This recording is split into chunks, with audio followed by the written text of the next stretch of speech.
Une chose est sûre, c'est que l'édition Hokage de Naruto a fait énormément de bruit à sa sortie. Et je l'ai déjà entre mes mains. Je dois être sûrement le premier gars au Canada à l'avoir entre ses mains, ça fait plutôt plaisir. Avant que cette vidéo commence, je tiens à dire que j'ai acheté les tomes, voilà, parce qu'un partenariat est en train de se créer avec Kana en ce moment. Ça se trouve, je suis complètement en train de le détruire, vous verrez à la fin de cette vidéo. Mais voilà, je les ai achetés moi-même, ces tomes-là, donc mon avis sera impartial. Au programme aujourd'hui, on va parler de cette édition, parce qu'elle a énormément fait parler d'elle avant sa sortie, et maintenant que c'est sorti, il y a encore des choses à dire. Bref, on s'en sort plus avec cette édition, et je trouve qu'il y a énormément de choses à apprendre et à dire. Donc ce que je vais faire, c'est que je vais te résumer maintenant ce que c'est l'édition Hokage de Naruto.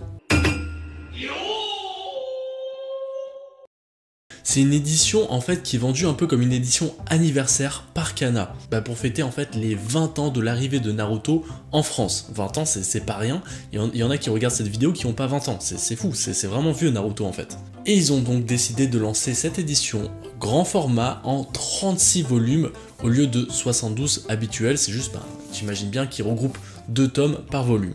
Donc c'est une édition qui comportera l'histoire originale évidemment de Naruto et qui sera aussi composée de pages couleurs et aussi de petits bonus qui seront à la fin des tomes. Par exemple pour le tome 1, il y a l'histoire pilote qui a servi un peu à créer l'histoire de Naruto, et pour le volume 2, il y aura tout simplement des petits bonus, des petites précisions autour du village de Konoha, aussi du matériel de l'auteur. Bref, c'est assez fourni en bonus quand même. Ils ont annoncé cette collection et ça a fait énormément réagir sur les réseaux. Je dois dire que ce qui est remonté, c'est énormément d'avis négatifs, faut se l'avouer.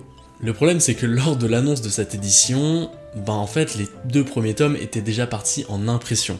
Donc Kana s'est retrouvé en fait un peu contre le mur en disant bon ok, les retours sont négatifs, on va essayer de répondre avec des arguments aux critiques apportées. Donc là, ce que je vais faire, c'est que je vais remonter les principales critiques qu'il y a eu, et je vais vous dire après les réponses que Kana a apportées à ces critiques. La première des critiques, ça a été que il n'y a pas le logo de Naruto qui est présent au niveau de la couverture. Donc ils ont dit qu'ils voulaient éviter que l'édition ressemble trop à l'édition de base, donc ils ont préféré faire quelque chose de différent, et ils ont aussi spécifié que le logo, il sera pas absent, il sera à l'intérieur du livre.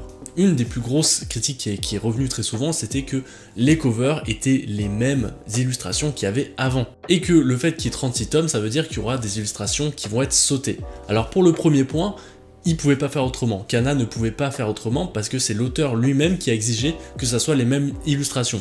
Alors je suis pas sûr qu'il ait exigé, je pense qu'il avait plus la flemme de faire des nouvelles illustrations spécialement pour une édition en France. On va pas se cacher, ça doit être ça. Puis pour le deuxième point, le fait qu'il n'y ait pas de toutes les illustrations en couverture, ils ont dit que il y aura toutes les illustrations, le problème c'est qu'il y en aura en couverture, et la deuxième se retrouvera en illustration colorée juste après la cover en fait. Il y a eu énormément de débats aussi au niveau de la lisibilité de la fresque, le fait qu'on ait un peu du mal à lire Naruto Hokage. Ils ont justifié ça en disant que le fait que ça soit sur un écran en petit, ça donnait une fausse idée de à quoi ça ressemblerait en grand. Pour le coup, j'imagine que effectivement dans une manga texte, ça sera peut-être un peu plus lisible.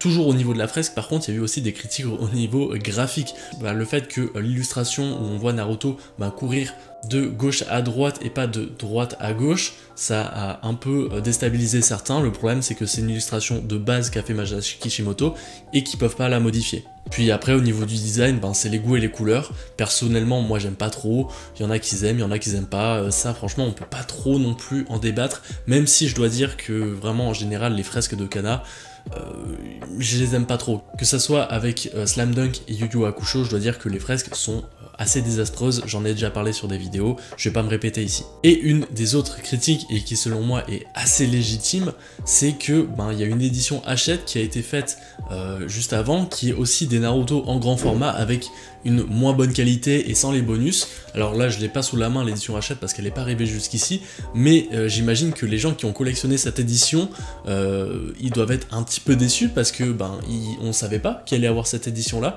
Alors Kana s'est justifié en disant que c'est pas leur faute, c'est pas leur maison d'édition et tout ça, mais je trouve que c'est pas un hasard que l'édition Hachette se retrouve avant la sortie de cette édition et pas l'inverse. L'inverse aurait été catastrophique pour l'édition Hachette. Là je trouve que l'édition Hachette s'est retrouvée dans un bon timing. Personnellement je trouve ça vraiment pas ouf pour ceux qui ont acheté l'édition Hachette. Donc ces réponses je les trouve pas nulle part, c'est qu'ils ont rédigé un blog où ils répondaient à tous ces questionnements. Je te mets le blog en description. À la suite aussi de toutes ces critiques, ils ont souhaité inviter des influenceurs. Ce qu'ils ont fait, c'est qu'ils ont demandé à la communauté de voter pour des influenceurs pour qu'ils puissent représenter la vie globale. Il y a une dizaine d'influenceurs qui a été sélectionnés. Le problème, c'est qu'ils ont été sélectionnés et invités sans qu'on leur prévienne en avance, donc je crois que ça a créé quelques soucis à ce niveau-là. Ça, c'est un autre sujet. Donc de cette réunion qui a été programmée, on a eu quelques créations de contenu. Je te mets 2 vidéos en description. Une de Manga Badass qui lui a un point de vue critique sur cette édition, et je te mets aussi une autre vidéo, celle de Mademoiselle Soso, qui elle est un peu plus positive par rapport à cette édition. Comme ça, tu as 2 points de vue différents, et c'est toujours bien d'avoir 2 points de vue. Même si honnêtement je trouve que Manga Badass a sûrement peut-être une meilleure légitimité quand on parle d'édition, parce que c'est un vieux de la vieille et il connaît le sujet sur le bout de ses doigts. Mais honnêtement, pour te faire un résumé simple de ce qui en est ressorti de cette entrevue, c'est que on entend les critiques, mais on peut rien y faire. Voilà, c'est vraiment le résumé de la réunion, j'ai l'impression, et il n'y aura pas vraiment d'actions qui vont être prises de la part de Kana pour changer les choses, notamment la cover, des designs et tout ce qui va avec. Donc voilà, maintenant c'est pour te faire le gros résumé de tout ce qui a été fait avant la publication de cette édition. Juste avant de te faire les points forts et les points faibles de cette nouvelle édition, j'aimerais juste avoir un petit mot pour tous les gens qui ont travaillé autour de cette édition. Je ne doute pas que ça soit des passionnés qui travaillent autour de cette édition. Vraiment, je n'en doute vraiment pas. Et j'imagine pas à quel point ça doit être dur d'avoir son travail qui est autant critiqué, autant mis en avant, et qui est autant de personnes qui en parlent en mal, souvent très critique, sans avoir vraiment de mesure, en s'attaquant limite aux personnes.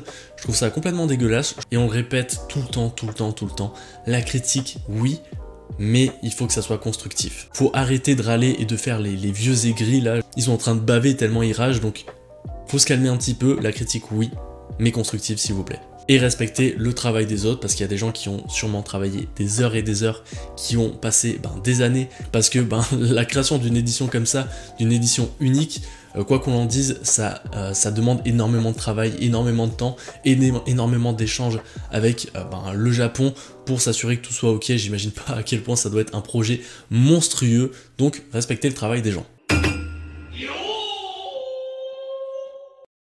Maintenant, on va commencer par les points faibles de cette édition, et il y en a certains. Premièrement, je trouve que la fresque, c'est un point faible. Honnêtement, j'en ai marre des fresques comme ça. Pour moi, une fresque est bonne quand on y va à fond.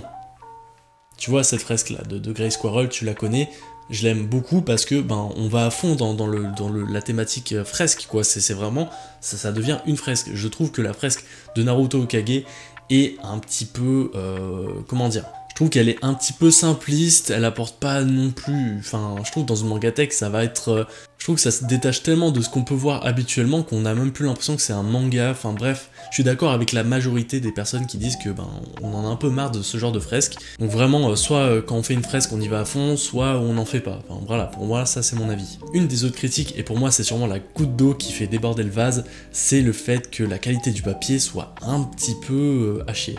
En effet, on a vu énormément de photos, même je vous le montre en illustration maintenant si ça rend bien la caméra, on peut voir que les pages sont transparentes, et vraiment sur une édition anniversaire, sur une édition aussi importante, parce que on parle de Naruto là, vraiment je l'ai pas dit au début de la vidéo, mais on parle de Naruto. Naruto ça a une histoire en France, il y a vraiment énormément de personnes qui ont grandi avec ce manga, avec cet animé, donc c'est vraiment majeur là, faut le comprendre ça. Je pense que le tome qui s'est plus vendu l'année dernière, ça doit être le tome 1 de Naruto, encore une fois, c'est pour dire à quel point cette licence est importante, et je trouve ça totalement bizarre que la qualité du papier soit aussi mauvaise en fait. Alors ils avaient annoncé dans le blog que l'édition Hokage de Naruto aurait un papier semblable à l'édition Big Kana de Monster. Et effectivement, quand j'ai feuilleté Monster, j'ai vu qu'il y avait quand même quelques petites pages transparentes par-ci par-là, dépendamment des illustrations qu'il y avait, du blanc qu'il y avait sur la plage. Sur la page, pardon. J'ai trop envie de partir à la plage en ce moment, c'est pour ça que je me trompe. Mais voilà, donc je trouve que ils ont tenu leur engagement en fait, ils avaient prévenu, et en fait c'est vrai que sur cette édition, le papier est un petit peu transparent, même si je trouve que ça se ressent beaucoup plus dans l'édition de Naruto. Alors j'ai été curieux, je suis allé voir à la fin du tome, et c'est un tome imprimé par Lego en Italie, comme la majorité des tomes que vous avez dans votre mangatech, donc je suis allé chercher dans ma mangatech un manga avec le même format et toujours imprimé par Lego en Italie. J'ai trouvé Léviathan, et au niveau de la qualité du papier, on est quand même même sur quelque chose de beaucoup plus qualitatif. On voit absolument pas ce qu'il y a derrière les pages, c'est absolument pas transparent. Donc là déjà d'office, c'est pas la faute de l'imprimeur. C'est vraiment le choix du papier de la part de Kana. Et c'est selon moi pourquoi je trouve le prix de cette édition pas très justifié. On est sur une édition à 15 €. C'est pas rien, c'est une grosse édition. Alors oui, on a 2 volumes, mais je suis obligé de prendre en exemple FMA. Alors oui, FMA, on n'a pas l'équivalent en termes de pages, mais on est sur un produit qui est d'une très bonne qualité et qui est à seulement 12 €. 3 € de différence, c'est vraiment pas rien, surtout dans des séries qui sont aussi longues. Et je les compare parce que oui, FMA, il y a moins de pages, mais par contre la qualité du papier de FMA, elle est incroyable. On est sur du papier glacé, on est vraiment sur le premium de chez Premium, et pourtant on se retrouve avec un tome moins cher. Et je parle pas de tout ce qui est la qualité du cover, de la dorure, tout ça, parce que là on est vraiment sur quelque chose d'encore plus puissant. Et les principaux arguments pour défendre un peu cette comparaison, c'est que des personnes disent que FMA, oui c'est beau, c'est bien, mais c'était une édition qui existait déjà au Japon. Naruto, ça n'existe pas, c'est purement un produit français.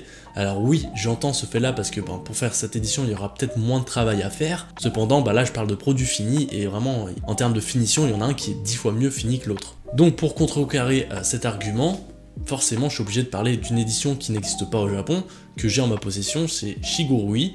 Shigurui, c'est Meian qui a fait le travail d'édition et tout ce qui va avec, de recherche des planches, bref, ils ont fait un énorme travail. Il me semble que j'avais lu un article de blog où c'était peut-être une vidéo de Manga Badass. Bref, je te mets ma source en description, mais il raconte un peu l'histoire de l'édition de ce tome-là.